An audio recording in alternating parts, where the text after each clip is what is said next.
राजधानी रायपुर से बड़ी खबर सामने आ रही है।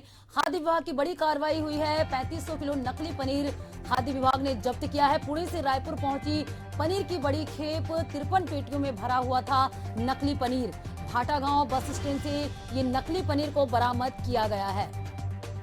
ये तस्वीर दिखा रहे हैं आपको, जहां नकली पनीर को जब्त किया है। 53 पेटियों में भरा हुआ था नकली पनीर। खाद्य विभाग की बड़ी कार्रवाई यहां हुई है।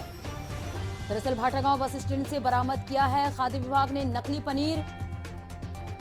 खाद्य विभाग की बड़ी कार्रवाई यहां देखने को मिली है। राजधानी रायपुर स्थित भाटागांव से ये तस्वीर आपको दिखा रहे, जहां 35 किलो नकली पनीर को खाद्य विभाग ने जब्त किया है। पुणे से रायपुर पहुंची पनीर की बड़ी खेप, नकली पनीर को खाद्य विभाग ने जब्त किया। दरअसल 53 पेटियों में भरा हुआ था नकली पनीर। इस दौरान खाद्य विभाग की बड़ी कार्रवाई हुई है। भाटागांव बस स्टैंड से नकली पनीर को बरामद किया है। बड़ी खबर आपको बता रहे हैं, खाद्य विभाग की बड़ी कार्रवाई हुई है।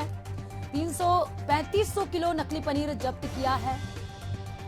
खाद्य विभाग ने यहां बड़ी कार्रवाई की है। 3500 किलो नकली पनीर जो है जब्त किया। पुणे से रायपुर पहुंची थी पनीर की बड़ी खेप, 53 पेटियों में नकली पनीर भरा हुआ था।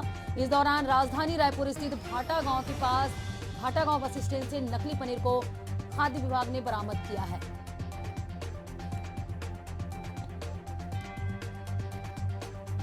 खाद्य विभाग की बड़ी कार्रवाई, भाटापारा बस स्टैंड के पास 3500 किलो नकली पनीर खाद्य विभाग ने जब्त किया है।